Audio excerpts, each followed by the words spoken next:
Welcome to Jabardasth. అందరికీ నమస్కారం. ఒకసారి ఈ అరాచకాలు చూడండి, ఎంత దారుణమైన పరిస్థితులు ఈ రాష్ట్రం తయారైందో. పొంగనూరులో మెరిసిన గెడ్డం, మెరిసిన తల, ఒక పెద్ద మనిషి తరహాలో వ్యవహరించే పెద్దిరెడ్డి రామచంద్రరెడ్డి ఇలాకాలో ఎలక్షన్ సవ్యంగా జరగనివ్వకుండా చేసే దౌర్జన్యాలు ఒకసారి చూడండి. దాని గురించి మరింత విశ్లేషణ నా వీడియోలో చూడండి ఒకసారి. నేను గత 2 నెలల క్రితం ఒక వీడియో చేశాను, నెల రోజుల క్రితం ఒక వీడియో చేశాను.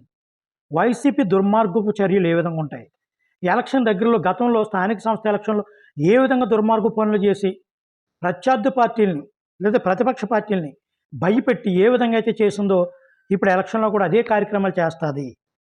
ఎన్డీఏ కుటుంబంలోకి టీడీపీ వెళ్ళకపోతే మరింత ఇబ్బందులు కలుగుతాయి అని ఏ వీడియోలు చేసినా ఇప్పుడు అయ్యే నిజమవుతున్నాయి.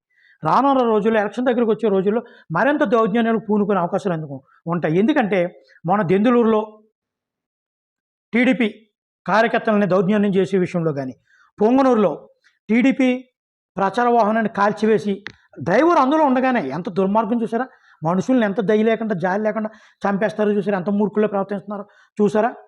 ఒకసారి ఆలోచించండి ప్రజలు.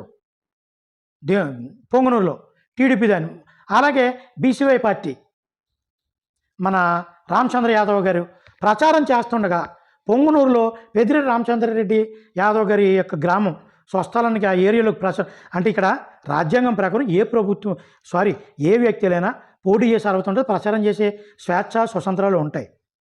కానీ ఈ ప్యాక్షనిస్ట్ విధానాలతో, ఈ రౌడీ విధానాలతో ఎంతవరకు కట్టడి చేయగలరు? రామచంద్ర యాదవ్ గారిని, ఒక బీసీ వ్యక్తిని ప్రచారానికి వెళ్తే కార్యకర్తలను చెదగొట్టి రామచంద్ర యాదవ్ మీద దౌర్జన్యం చేసి కారులు పగలగొట్టేసి అంటేసి ఇంకా రాష్ట్రంలో చాలా దిక్కుల్ని ప్రచారం చేయకుండా భయభ్రాంతులను చేస్తూ ఎలక్షన్ దగ్గరికి వచ్చిన తర్వాత ఏజెంట్ల పేర్లు బయటకు వస్తాయి, వాళ్ళని ఇబ్బందులు పెడుతూ ఆఖరికైతే చంపడానికి కూడా సిద్ధంగా ఉంటారు. మీరు జాగ్రత్తగా గమనించుకోండి. టీడీపీకి కానీ ఎన్డీఏ కూడా కానీ సపోర్ట్ చేసే అధికారులను కూడా భయపెడతారు.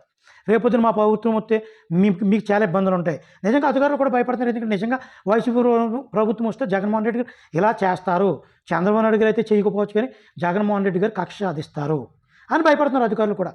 ఇటువంటి విధానాల వలన అసలు ఎటువంటి సందేశాన్ని ఇవ్వాలనుకున్నారు ప్రజలు నిశ్చితంగా పరిశీలించండి. రాబోయే కాలంలో మరింత దాడులు జరుగుతాయి కాబట్టి కంపల్సరీ డీజీపీని కానీ సిఎస్ని కానీ మార్చి తీరవలసిందే. ఇటువంటి ఆగాలంటే ఎలక్షన్ కమిషన్ వీటి మీద కలగ చేసుకుని సరైన చర్యలు తీసుకుంటే సామరస్యపూర్వకంగా ఎలక్షన్ జరిగితే ఏ పార్టీ అధికారంలోకి రావచ్చు. సామరస్యపూర్వకంగా ఎలక్షన్ జరిగి న్యాయబద్ధంగా ఎలక్షన్లు జరిగి న్యాయబద్ధంగా ఏ నాయకుడు ఎన్నుకున్నా మంచిదని ప్రజలందరినీ విన్నవించుకుంటున్నాం. జై భీమ్.